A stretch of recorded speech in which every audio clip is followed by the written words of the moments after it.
하늘이 주신 선물과 함께 온 살들과의 전쟁을 하고 계신가요? 그럼 채널 고정하셔야겠습니다.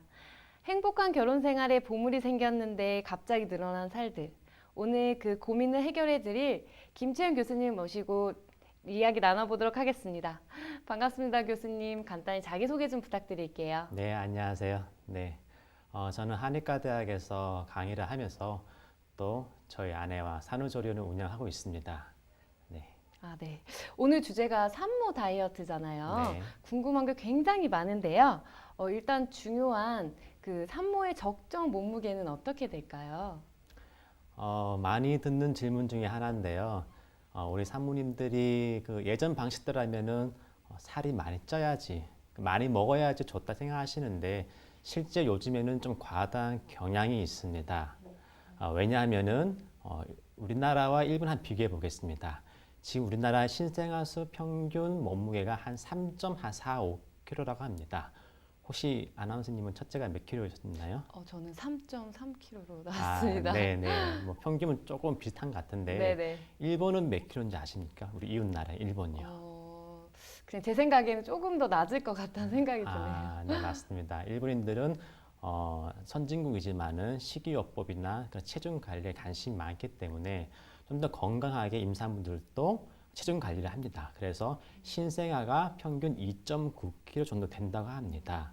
그만큼 같은 동양권에 있는데 불구하고 신생아 몸무게 차이 난다는 것은 그만큼 우리나라 여성분들이 적정 이상의 그 몸무게가 좀 더 나가지 않았느냐 생각이 드는데 아까 말씀하신 적정 몸무게는 개개인마다 좀 다를 수가 있습니다.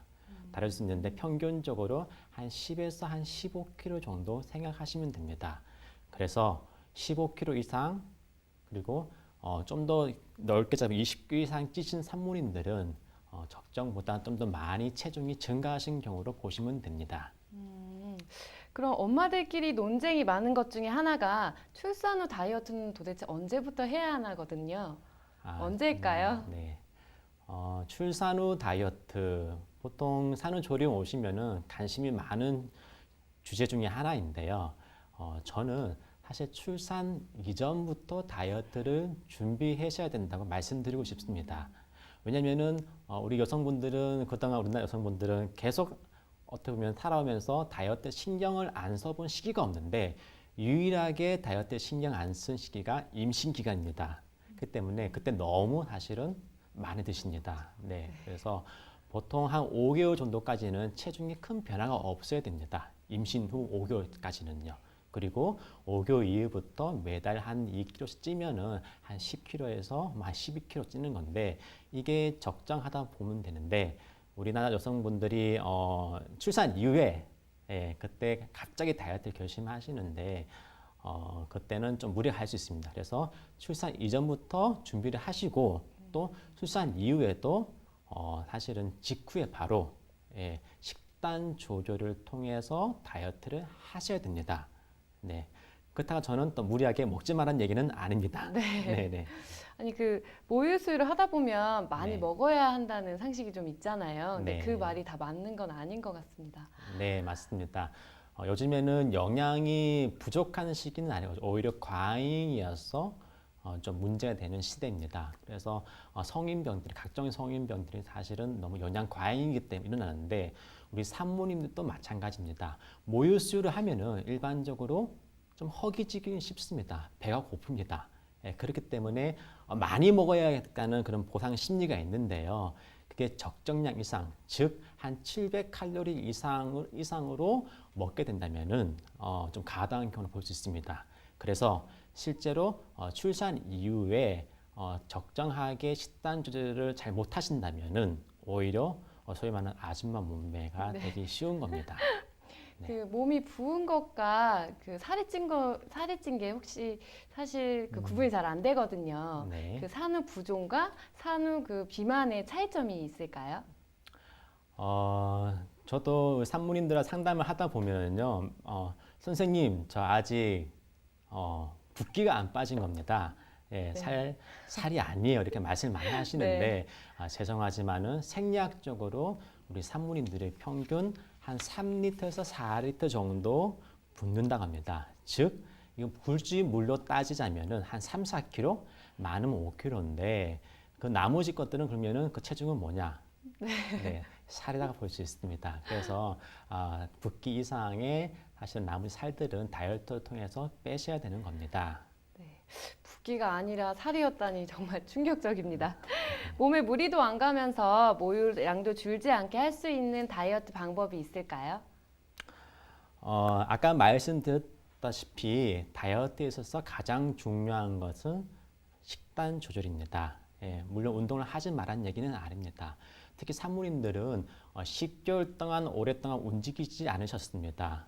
그래서 평소에 자기 몸보다 기초 대사량이 지금 많이 떨어진 상황입니다. 예, 그리고 에너지가 지금 많이 우리 애기한테 많이 간 상황이었고요. 예, 그래서 지금은 에너지가 지금은 기초 대사량 많이 떨어져 있는데 출산하셨기 때문에 이제는 조금씩 움직여 주셔서 아까 말씀드린 기초 대사량을 올리셔야 됩니다. 그래야지 에너지 소비가 되고요. 또 더 중요한 건 아까 말씀 식단 조절입니다. 일단은 먹어야 돼요. 네, 왜냐면 기운과 기력이 없는 건 맞습니다. 우리 여성분들이 좀 산모님 보면은 특히 초산이고 젊은 산모님일수록 출산 이후에 바로 이렇게 좀 과격하게 움직이시는 경향이 있는데 실제로는 그때 몸 상태가 건강하지는 않습니다. 실제 우리 임신과 출산은 여성의 인생에 있어서 가장 중요한 이벤트 중에 하나입니다. 한방에서는 선천지정이란 말이 있습니다. 그게 뭐냐면 선천적으로 타고난 정기를 얘기하는 건데 이게 우리가 나이가 들면서 점점 소모를 합니다. 네, 소모를 하기 때문에 그거를 여성분들이 가장 많이 소모시키는 시기가 또 있는데 아까 말씀드린 임신과 출산 시기입니다. 예, 그러니까 그때 너무 많이 소모하다 보니까 나이가 들었을 때 전기를 많이 소모한 노인분들이 올 수 있는 증상들이 일시적으로 우리 산모님들도 올 수가 있습니다. 예를 들면 머리가 좀 잘 빠진다든지, 탈모가 진짜 많이. 네네 탈모요. 그리고 새치가 늘어난다든지, 아니면은 좀 노인 침이 오듯이 우리 산모님 건방증이 많이 심해집니다. 잘 기억이 안 나세요. 네네 깜빡깜빡 하시죠? 네네. 네 거기다가 피부의 윤택함도 사라지면서 더 심해지면은 나중에 노인성 변비가 오듯이 산모님도 변비가 오기 쉽습니다. 그만큼 진액과 수분과 많은 전기를 소모시키기 때문인데 일단은 드시는 건 맞습니다. 기운을 회복해 주시고 맞는데 아까 말씀드린 대로 너무 과하게 먹는 거는 조심하셔야 됩니다. 네네. 네. 알고는 있었지만 그 주범은 과식이었네요. 네. 그 식단 조절은 정말 알고 있어도 잘 안 되는 것 중에 하나인 것 같습니다. 그렇다면 일반적인 다이어트와 산모들이 할 수 있는 다이어트 차이점이 있을까요? 일반적인 다이어트는 요즘에 한방에서도 한방 다이어트가 사실 몇 년 동안 되게 유행이었습니다. 그래서 많은 일반인들이 한약으로 다이어트 시도하시는데 네. 그런 일반적인 다이어트 약 식품들 같은 경우는 몸을 좀 축내고 사실 좀 몸을 상하는 약입니다. 그렇기 때문에 산모님처럼 기력이 많이 떨어진 상황에서 그런 약을 드시면 오히려 큰일 납니다. 그렇기 때문에 지금은 드시면서 기운을 회복해 주시는 다이어트를 하셔야 되는데 우리 산모님들 조령이 계실 동안에는 잘 하세요. 조령 계실 동안에는 옆에서 챙겨주고 신생아 돌봐주고 밥도 끼니 때마다 잘 챙겨주시기 맞아요. 괜찮은데 문제는 조리원 나갔을 때나 아니면 혼자 집에 계셨을 때 아마 경험해 보신 분들은 아실 겁니다. 밥 먹을 시간도 없어요, 정말. 네, 뭐 혹자는 뭐 물로 밥 말아 먹는다니 이렇게 그만큼 시간이 없다는 건데 네네. 네, 이거를 우리 아빠가 모르는 경우가 많습니다. 네. 네, 그래서 우리 아빠들은 하루 종일 집에 있는데 우리 아기가 물론 사랑스럽지만은 하루 종일 한번 키워보라 하십시오. 우리 산모님들이 마음을 이해하실 건데 이게 현실적으로 그 엄마가 그런 집에 있는 것 자체를 우리 아빠님들은 좀 직장 생활을 하는 것보다는 덜 힘든 생활하시기 때문에 서로 좀 오해가 많은 것 같습니다. 그래서 우리 산모님들이 실제 많이 힘드시는데 불구하고 살이 빠지지 예, 않습니다. 밥을 제때 못 드세요. 예, 누군가 도움이 없다면요. 그래서 보통 어제 먹다 남은 뭐 치킨이나 아니면 뭐 피자나 아니면 뭐 간단한 빵 같은 거 사와서 네, 이렇게 이렇게 하시면 안 돼. 그런 것들이 아시겠지만 칼로리는 많아요. 근데 영양가는 없습니다. 네. 예, 그렇다 보니까 몸은 좀 살은 찌는데 몸은 아프고 살은 찌는데 몸은 아픈 그런 상황이 발생하는 겁니다. 네. 아, 네. 혹시 몸의 기력이나 보충을 채우는 데는 한약이 좀 도움이 된다고 말씀하시는 것 같네요. 네. 그 산모들도 한약을 먹고 기를 보충하면 다이어트에 도움이 된다고 말씀하시는 거 맞으시죠? 아, 네. 근데 그 처음에는 저는 기력을 보충해 주는 건 중요하지만은 네네. 처음에는 산모님들이 소위 말하는 어혈이란 말이 있습니다. 한방에서는 어혈이 피가 뭉치고 죽은 걸 얘기하는데 네네. 그 10개월 동안 그 월경을 안 하셨기 때문에 좀 어혈이 생성되기 쉬운 환경이 있습니다. 더군다나 출산 요즘에 제왕절개 많이 하지 않습니까? 그러니까 수술을 하신 산모님일수록 어혈이 많이 생성된 가능성이 높습니다. 예, 그래서 그런 분들은 제가 처음에는 보약보다는 좀 더 치료 가까운 약, 어혈을 풀어주는 약을 드리고 있고요. 또 아시겠지만 오로가 나옵니다. 그러니까 출산이 오로 나오는데 이 오로는 불순물이에요.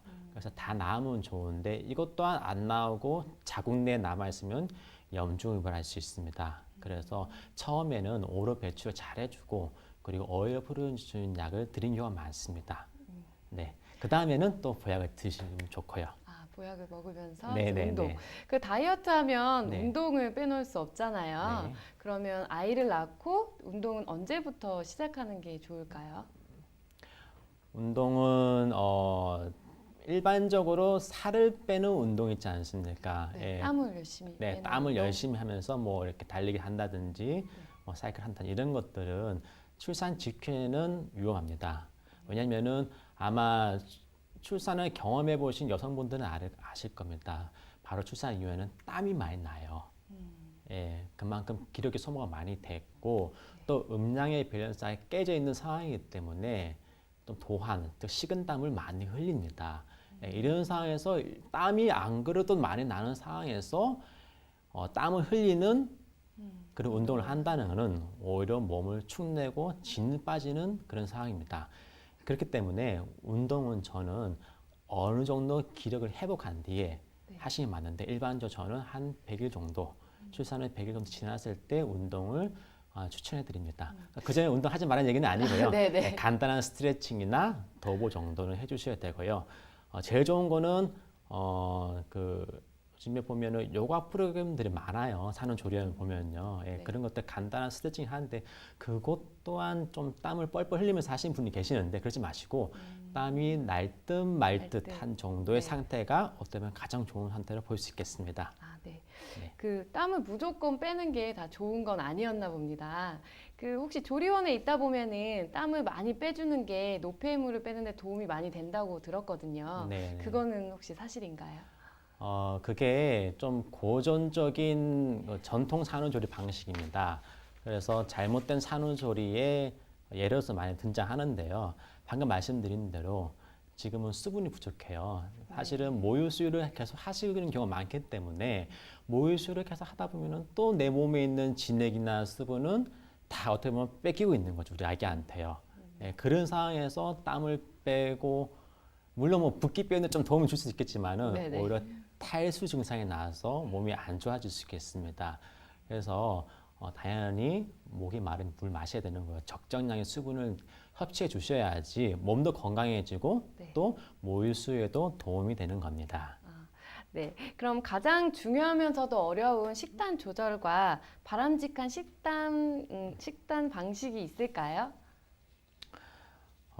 일단은 산모님들이 걱정하는 건 붓기 빼는 거지 않습니까? 네네. 그래서 붓기는 짠 음식을 적게 드셔야 돼요. 짠 음식. 예, 그래서 우리가 그 미역국 많이 드시지 않습니까? 네, 많이 네네, 먹죠. 미역국 많이 먹는데 우리나라는 식단 문화가 아무래도 국하고 찌개를 먹는 문화입니다. 네. 그래서 서양 사람들에 비해서 좀 더 소금을 많이 섭취한 이유는 국하고 찌개를 먹기 때문인데 그때 제가 말씀드린 대로 국찌개가 짜면은 좀 적게 드셔야 돼요. 그러니까 건더기만 먹는다든지 미역만 건져 네네네. 먹고. 네. 아니면 좀 싱겁게 해서 드신다든지 이렇게 하셔야 되는 건데 그게 제일 좋고요. 일반적으로 그게 좋고 네. 그리고 저는 특정 음식을 권하지는 않습니다.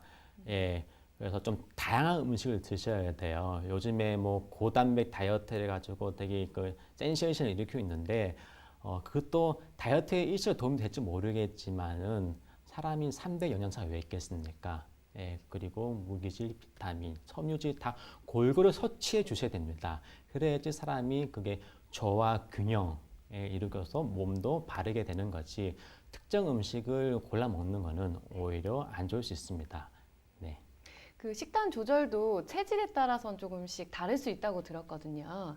그 어떻게 다를까요? 식단 조절은 뭐 개인이 잘 알아요. 지금까지 수십 년 동안 먹어왔던 패턴이 있기 때문에 본인이 뭘 먹으면 좋고 본인이 뭘 안 먹으면 몸에 안 좋다는 건 개인이 잘 압니다. 하지만은 몸에 안 좋은데 불구하고 본인이 좋아서, 즉 기호식품, 네. 예를 들면 뭐 술 이런 것도 있을 수 있겠죠. 네. 예, 맵고 짠 음식도 너무 과다하면 안 좋거든요. 예, 말씀 나와서 말씀드린 맵고 짠 음식이 일반적으로 안 좋은 건 맞지만은 아까 말씀하셨듯이 체질에 따라서 네, 소음인 같은 경우에는 간혹 매운 음식이 도움될 수 있습니다. 왜냐하면 소음인 같은 경우에는 한약에서는 몸 자체가 원래 좀 그릇이 좀 작다 해야 되나요?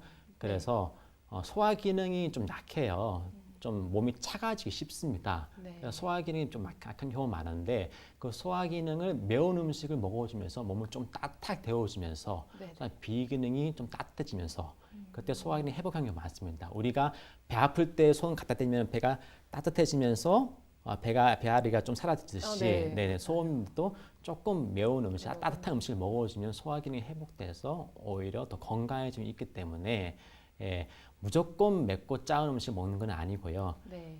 그리고 산모님들이 붓기를 빼는 데 도움이 되는 호박즙 호박즙 많이 많이 먹죠. 먹지 네네. 않습니까? 예. 그래서 호박즙을 붓기를 빨리 빼기 위해서 이렇게 산후조리원 들어오자마자 드시는 분 과도한, 계시는데 네네. 저는 좀 일단은 좀 미루시라고 말씀을 드립니다. 왜냐면은 호박 자체는 강한 이뇨 작용이 있기 때문에 붓기 빼는 당장 도움이 될 수 있습니다. 네네. 하지만 아직까지는 기능 자체가 많이 지금 떨어진 상황입니다. 그런 상황에서 무리하게 강하게 이뇨 작용을 물을 빼버리면은 오히려 신장에 부담이 될 수 있습니다. 그리고 호박은 사실 체질적으로 봤을 때 양인, 태양인, 소양인이 먹어야 좋은 음식이기 때문에 일반적으로 뭐 붓기 빼주고 모유수유를 촉진해주는 호박, 잔대, 뭐 돼지, 고아몽 이런 것들은 네네. 다 조금 성질이 좀 찬 성질의 그런 음식들이에요. 그래서 평소에 좀 양인 체질이 무신 분들이 드시면 괜찮은데 음인이 드시면 오히려 더 배탈이 날 수 있습니다. 그래서 어느 정도 체질에 맞춰서 드시는 게 좋다 볼 수 있습니다. 체질에 맞춰서 식단 조절을 하는 게 가장 중요하다고 말씀하시는 네. 것 같습니다. 그렇다면 산모들한테 고단백 다이어트가 정말 도움이 될까요? 아까 말씀드린 일단은 영양가 있는 음식을 골고루 먹는 게 제일 좋습니다.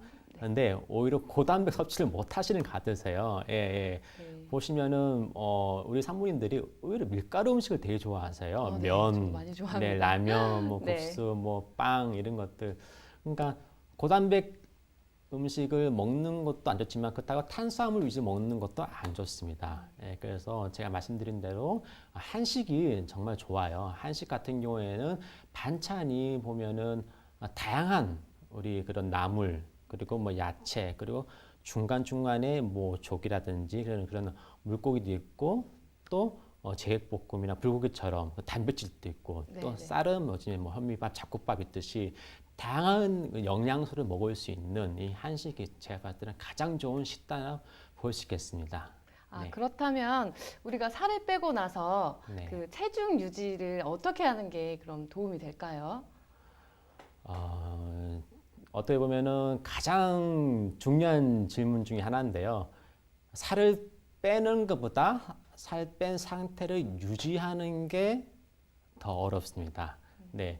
그래서 그게 어렵기 때문에 다시 소위 말 요요 현상도 오시는 경우도 다시 살찌는 경우가 많은데 그러면은 뭐 병원이나 아니면 그런 건강식품을 파는 곳은 좋을 수 있겠지만은 어떻게 보면 살을 빼는 건 유지를 해야지 실제 의미가 있는 건 아닙니까? 그렇죠. 네. 가장 어려운. 근데 그게 진짜 힘듭니다. 네. 아까 말씀드렸다시피 식단 조절은 사실 식단 습관이에요. 먹는 식습관이에요. 네. 예. 제가 어떤 분은 선생님 저는 물만 먹어도 살찝니다. 네, 있어요, 이렇게 주변에. 말씀하시는 분이 계세요. 네. 예. 물론 그분을 제가 일일이 체크를 한번 해보면은 제가 2주치 식단 한번 먹은 거 한번 체크 가져오시면은 실제 보면 군것질 진짜 많이 하세요. 예, 밥은 정말 한 끼 먹는데 그 나머지 시간에 군것질 진짜 많이 하시더라고요. 그래서 실제 우리 몸은 정직합니다. 그래서 그 먹는 적정 체중에 맞는 어떤 그 체중에 맞는 식습관이 있다는 거죠. 네. 생활 습관이 있다는 거죠. 그렇기 때문에 지금은 살을 빼시기 위해 노력한 만큼 그거를 계속 유지해 주셔야 돼요. 예, 그래서 그게 쉽지 않지 않습니까? 네, 제일 네, 어렵죠. 네. 그 때문에 저는 그 주변 분들한테 많이 일단은 얘기를 하라고 말씀드려요. 네.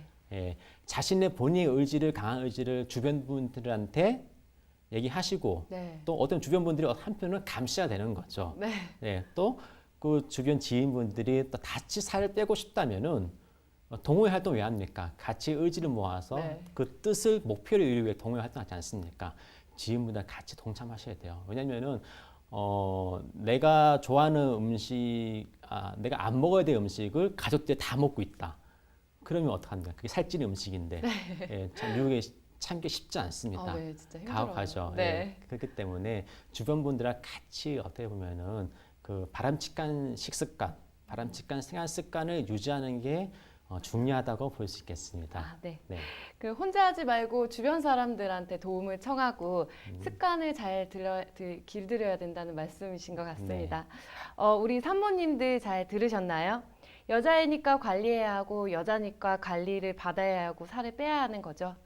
한 아이의 엄마이자 여자라는 거 잊지 마시고 우리 다 같이 날씬하고 예쁜 엄마가 되길 바랄게요.